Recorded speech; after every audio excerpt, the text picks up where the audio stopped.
नमस्कार दोस्तों, फिर से स्वागत है आपके अपने चैनल स्कॉलर सेंटर पर। आज हम लोग यूजीसी नेट के फर्स्ट पेपर की इन्वायरमेंट और इकोलॉजी से संबंधित सवालों की सीरीज को देखेंगे। जो लोग इस चैनल में नए हैं इसको लाइक और सब्सक्राइब जरूर कीजिए। चलते हैं सीरीज की ओर। पहला प्रश्न है, वायुमंडल की किस परत को ओजोनोस्फीयर भी कहा जाता है? ऑप्शन है ट्रांसफोस्फीयर, स्ट्रोनोस्फीयर, मेटोस्फीयर, एक्सप्रोस्फीयर। तो इसका सही आंसर है स्ट्रोनोस्फीयर। नेक्स्ट क्वेश्चन है, पारिस्थितिकी तंत्र के माध्यम से खनिजों और यौगिकों के विभिन्न पैमानों पर साइक्लिंग है किसकी? नॉन लिविंग कंपोनेंट की, बायोजीकेमिकल साइकिल्स की, कार्बन ऑक्सीजन साइकिल्स की, नाइट्रोजन साइकिल्स की। तो इसका सही आंसर है नाइट्रोजन साइकिल्स की।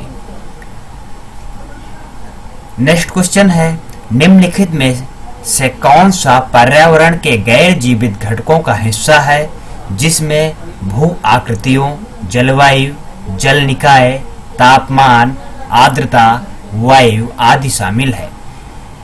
ये कौन से गैर जीवित घटक इसमें शामिल हैं? फिजिकल एनवायरनमेंट की, कल्चरल एनवायरनमेंट, बायोलॉजिकल एनवायरनमेंट और कॉन्ग्रेटिव एनवायरनमेंट।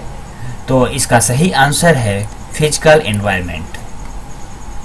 नेक्स्ट क्वेश्चन है, smoke is called due to, smoke किसके कारण होता है? इमिशन ऑफ द व्हीकल, वाहनों से उत्सर्जन, कचरा भट्टी, टेल पेंट की, ऑल ऑफ द अबव, उपयुक्त में से सभी। तो स्मोक जो होता है वो वाहनों से उत्सर्जन, कचरा भट्टी, तेल पेंट, उपयोग सभी से होता है। नेक्स्ट क्वेश्चन है, who had coined the term smoke, smoke को किसने गढ़ा था? स्मोक शब्द किसने दिया है? इसका सही आंसर है doctor Henry Antoine. Next question है, द्वितीयक वायु प्रदूषक, सेकेंडरी एयर पोल्यूट कौन सा है? Ozone, carbon monoxide, nitrogen dioxide, sulphur dioxide. तो इसका सही आंसर है ओजोन। ओजोन द्वितीयक प्रदूषक होता है। नेक्स्ट क्वेश्चन है, निम्नलिखित में से कौन सा प्रमुख फोटोकेमिकल स्मोक है? Peroxymethyl nitrate smoke, hydrogen peroxide और क्लोरोफ्लोरोकार्बन। तो फोटोकेमिकल स्मोक है chlorofluorocarbon, sorry PAN peroxymethyl nitrate. Next है, पीने के पानी में फ्लोराइड की अधिकता किसके कारण होता है? Lung disease, intention infections, fluorosis, none of above. तो फ्लोराइड के कारण पीने के पानी में फ्लोराइड की अधिकता होती है। पीले ताजमहल में बदलने में निम्नलिखित में से कौन सा कारक जिम्मेदार है? Nitrogen oxide, sulphur, chlorine, sulphur dioxide. तो इसका सही उत्तर है सल्फर डाइऑक्साइड। सल्फर डाइऑक्साइड के कारण ही पीले ताजमहल में बदलने की क्रिया होती है। इस सीरीज का नेक्स्ट क्वेश्चन है, वायु गुणवत्ता सूचकांक क्या है? Air quality index. यह ध्वनि प्रदूषण के बारे में बताता है कि यह वायु के प्रदूषण को मुख्य रूप से हवा में सल्फर सामग्री को मापता है। यह आपके क्षेत्र में ओजोन के स्तर को मापता है। यह हवा के रंग की जांच करता है। तो इसका सही उत्तर है वायु गुणवत्ता सूचकांक आपके क्षेत्र में ओजोन के स्तर को मापता है। नेक्स्ट क्वेश्चन है, ओजोन स्तर अधिक होने पर जीवित रहने के लिए किस प्रकार की सावधानियां बरती जाएं? Driveless, stay hydrate, avoid using gas powered engines, all of above. तो इसका सही उत्तर है ऑल ऑफ एबव। इस सीरीज का नेक्स्ट क्वेश्चन है, पहला ओजोन क्षेत्र कब खोजा गया था? तो पहला ओजोन क्षेत्र 1970 के दशक में खोजा गया था। किस क्षेत्र में ओजोन में परत की कमी पाई जाती है? तो इसका सही उत्तर है स्ट्रोनोस्फीयर में ओजोन की परत की कमी पाई जाती है। ओजोन परत में कमी किस कारण होती है? तो इसका सही उत्तर है आपको क्लोरोफ्लोरोकार्बन के कारण ओजोन परत में कमी का कारण क्लोरोफ्लोरोकार्बन है। नेक्स्ट क्वेश्चन है, निम्नलिखित में से कौन सा एक प्रमुख स्वास्थ्य जोखिम है जो ओजोन परत के क्षय के कारण वायुमंडल के माध्यम से अधिक यूवी विकिरण से जुड़ा है? वो पाचन तंत्र को नुकसान पहुंचाता है कि यकृत कैंसर में वृद्धि, त्वचा का कैंसर बढ़ जाना, न्यूरोलॉजिकल विकार? तो इसका सही उत्तर है त्वचा का कैंसर बढ़ जाना। मॉन्ट्रियल प्रोटोकॉल किससे संबंधित है? तो मॉन्ट्रियल प्रोटोकॉल किससे संबंधित है? ग्लोबल वार्मिंग से, ओजोन परत की कमी, सतत विकास, खाद्य सुरक्षा। तो मॉन्ट्रियल प्रोटोकॉल आपकी ओजोन परत की कमी से है। ये कई बार एनटीए नेट के एग्जाम में क्वेश्चन पूछ चुका है। एक ओजोन क्षयकारी पदार्थ मुख्य रूप से उपयोग किया जाता है जीवाश्म ईंधन जलाना, चिमनियाँ, सभी मानवीय गतिविधियाँ और शीतलक और प्रशीतन अनुप्रयोगों, फोम उत्पादों के निर्माण में। तो इसका सही आंसर क्या है? पहला दूसरा तीसरा, इस सभी की चौथा। तो इसका सही उत्तर है चौथा, शीतलक प्रशीतन अनुप्रयोगों, फोम के उत्पाद के निर्माण में। इस सीरीज का अगला क्वेश्चन है, क्लोरोफ्लोरोकार्बन CFC ग्रीन हाउस गैसें हैं जो पिछली शताब्दी में वैश्विक तापमान में 3 डिग्री सेल्सियस की वृद्धि के कारण बना है। रेफ्रिजरेटरों में उपयोग होने वाले CFC का नाम बताइए। तो रेफ्रिजरेटरों में जो CFC का उपयोग होता है वो फ्रेनॉन होता है। अगला क्वेश्चन है, प्लास्टिक के उत्पादन में निम्नलिखित में किसका उपयोग किया जाता है? Mercury, lead, vinyl chloride, none of these. तो विनाइल क्लोराइड का उपयोग प्लास्टिक उत्पादन में किया जाता है। अगला क्वेश्चन है, संक्षेप में जलवायु परिवर्तन से निपटने के लिए पेरिस समझौता एक अंतर्राष्ट्रीय समझौता है। 30 नवंबर से 11 दिसंबर 2015 तक 195 देशों की सरकारें पेरिस, फ्रांस में एकत्रित हुई और जलवायु परिवर्तन पर संभावित नए वैश्विक समझौते पर चर्चा की, जिसका उद्देश्य वैश्विक ग्रीन हाउस गैस को उत्सर्जन को कम करना है। इस प्रकार खतरनाक जलवायु परिवर्तन के खतरे को कम करना है। ये ट्रू है कि फॉल्स है? ट्रू है। नेक्स्ट क्वेश्चन है, खतरनाक कचरे से उत्पन्न सबसे गंभीर पर्यावरणीय प्रभाव क्या है?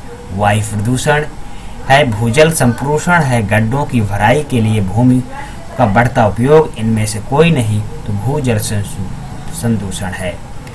इस नेक्स्ट क्वेश्चन है, धातुओं का उत्पादन उद्योगों में अपशिष्ट के रूप में किया जाता है, वो है विद्युत।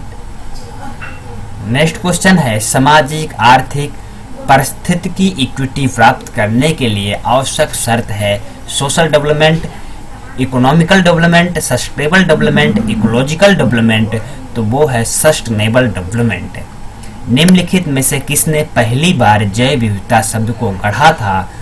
तो वो है आपको इको विल्सन। इको विल्सन पहली बार जैव विविधता शब्द को गढ़ा था। अगला है, निम्नलिखित में कौन जैव विविधता हॉटस्पॉट की अवधारणा की व्याख्या करता है? Norman Myers, John Muir, G Nelson, none of above. तो ये है नॉर्मन माइटसेर हॉटस्पॉट की अवधारणा की व्याख्या करता है।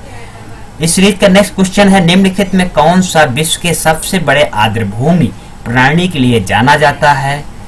India, south America, USA। तो साउथ अमेरिका सबसे बड़े आर्द्रभूमि प्राणी के लिए जाना जाता है। निम्नलिखित कौन सा प्रदूषक वाहन उत्सर्जन में मौजूद नहीं है? Lead, ammonium, carbon dioxide, particulate matter. तो अमोनिया वाहन उत्सर्जन में मौजूद नहीं होती है। नेक्स्ट क्वेश्चन है, कौन सा सूक्ष्मजीवी सल्फर डाइऑक्साइड प्रदूषण के लिए जैविक संकेतक के रूप में कार्य करता है? साइनोबैक्टीरियम, शैवाल, स्नोडोसियस, लाइकेन। तो लाइकेन सूक्ष्म सल्फर डाइऑक्साइड प्रदूषण के जैव संकेतक के रूप में काम करता है। भारतीय जल निकायों में इसकी भारी वृद्धि के कारण भारत में निम्न में से किस पौधे की प्रजाति संकट दिखाई दी? स्क्रूनिया, प्रिस्टिनिया, स्क्रूनिया। तो इसका सही आंसर है स्क्रूनिया। नेक्स्ट क्वेश्चन, निम्नलिखित में किस वर्ष में मेक्सिको की खाड़ी में तेल रिसीव हुआ था? तो 2010 में मेक्सिको की खाड़ी में तेल रिसीव हुआ था। निम्नलिखित में कौन सा पृथ्वी के वातावरण में सबसे प्रचुर ग्रीन हाउस गैस है? तो वो है जलवाष्प, वाटर वेफ्यूल ही पृथ्वी के वातावरण में सबसे प्रचुर ग्रीन हाउस गैस है। नेक्स्ट क्वेश्चन है, निम्नलिखित में कौन सा वैश्विक जैव विविधता के बीच की प्रजातियों की अधिकतम संख्या का प्रतिनिधित्व करता है? तो इसका उत्तर है फ्यूंगी। भारत में निम्नलिखित में किस क्षेत्र को जैव विविधता हॉटस्पॉट के रूप में जाना जाता है? पश्चिमी घाट को जैव विविधता हॉटस्पॉट के रूप में भारत में जाना जाता है। नेक्स्ट क्वेश्चन है, निम्नलिखित में किस देश को दुनिया की पहली स्थायी जैव ईंधन अर्थव्यवस्था माना जाता है? वो है ब्राजील।